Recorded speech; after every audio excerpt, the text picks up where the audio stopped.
sustainable. Like Hannibal says, it's kind of like a race to the bottom. He's used that verbiage before, and I do agree with that. Sometimes I didn't, 2 years ago maybe I didn't, but now I'm kind of thinking like, yeah, this isn't that sustainable long term for most drivers. For some, it might be in a really good market, based on your financial situation. Are you married? Do you have health insurance from your wife? Like, there are other factors, but what kind of sparked that message that you sent to me, and what do you think? What are you seeing in New York City from the places and the people that you talk to that makes you feel like it's not sustainable and that the merchants are kind of looking at these apps in a negative light? Well, I just want to emphasize that these three particular restaurants that are near me are not exactly unique. This is apparently happening in other areas, but basically, this is what happened.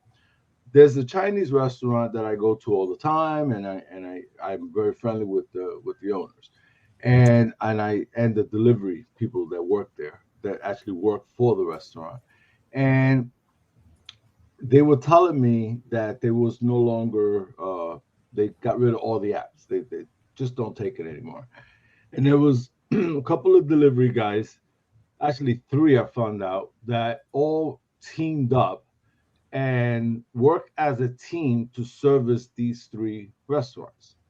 So they are the same three delivery guys for all individually, and I don't know what mechanism they're using to communicate, but that's what I understand to be the case.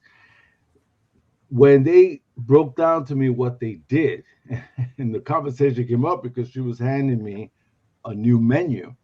So that's when we got into the conversation about the menu. The charges that DoorDash has been, and Grubhub, which I think is more prevalent here. Grubhub is a little more uh, popular than DoorDash in this particular area. But in any case, the charges stack up, on the order, and the residents, have to pay all the fees, and then sometimes the they tip, sometimes they don't, because it depends on what they understand what the charges were for. And I think that although DoorDash does put a message that says, "Hey, this is not really for your driver." I've seen that on many apps. Mhm. Um, I think Domino's has that too. Where they tell you that there's a fee, but that it doesn't go to the Right. driver. So but whatever reason, because it's so high and the cost of the food is just so much higher. So if I walk to the restaurant and order and just wait for the food, it's about usually $2 less. But now they put out a new menu, so no more apps, and they did away with it. All three restaurants did the same thing.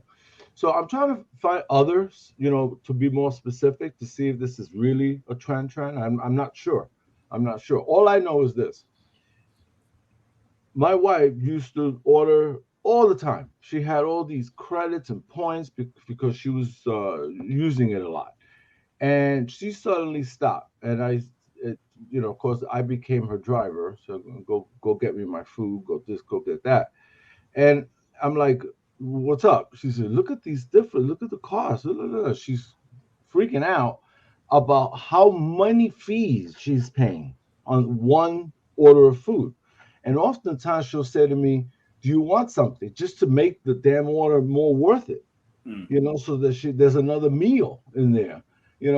So it is high. I can't speak from an experience on either side as a dasher or as a app user, because I don't order my food that way. I like to talk to the restaurant on the phone. I'm Hmm. old school that way. Hmm. And because I'm also very picky, so like I don't like onions or this or that. So No, you're not picky. You don't strike me as a picky individual. so anyway, I will leave it at that. I just want that's my perspective is that Yeah. I never been a dasher, although I feel like I have been being with this family for so Right. long now. Right. And then you have the side where I'm not even a customer of Mm. DoorDash. My wife is though. So Got you. Hannibal, what do you think, man? Because I know you've made some content over the last year or so that I can remember where you're talking about and you put community posts up. Hey, should like you put one up, I think today or yesterday.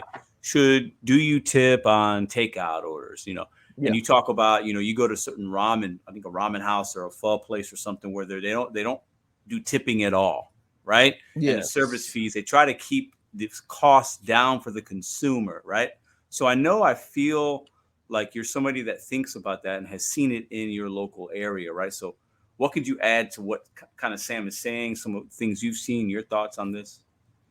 Well, I agree with Sam, and this I pick up food. I don't order for delivery. I go get it because first I'm always in the car running around anyway, but the fees are just getting to a point where it's just getting ridiculous.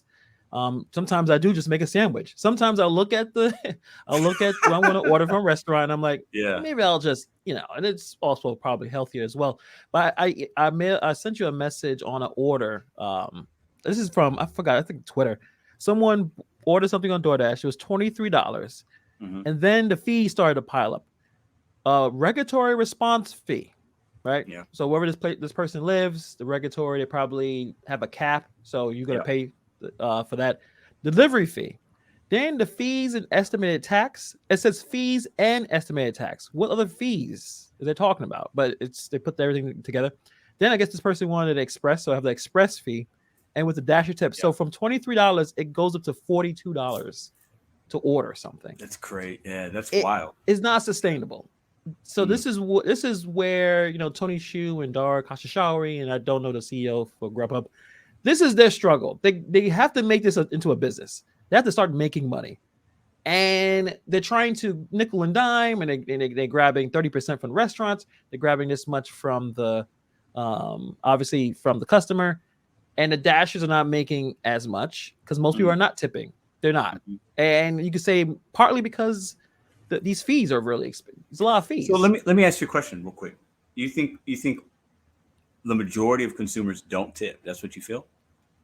Yes. Really? For ordering DoorDash, because most of the DoorDash orders are from fast food restaurants. So it's in Brooklyn, I know there's food delivery workers standing outside of a Chick-fil-A, Shake Shack, McDonald's. They just stand around waiting for an order to come in. They have bikes, they got mopeds. I never understood that because that's when I was like really when I was in the grind doing DoorDash full time. I would not sit around near a fast food restaurant. I would go where the really good restaurants where people usually tip. But that's they're doing quick rides, they're on bikes. So most people who are ordering from Chipotle, McDonald's, these restaurants, they're not tipping anyway because they don't tip when they in the restaurant. So I would say most don't tip. At least in my experience, looking through orders when you're, back in the day when, acceptance rate didn't matter. Yeah. It was in the 20s. So I could say it's an 80%, 20% thing where 20% probably tip, or at least well enough to take the order. 80% don't. But that's my experience.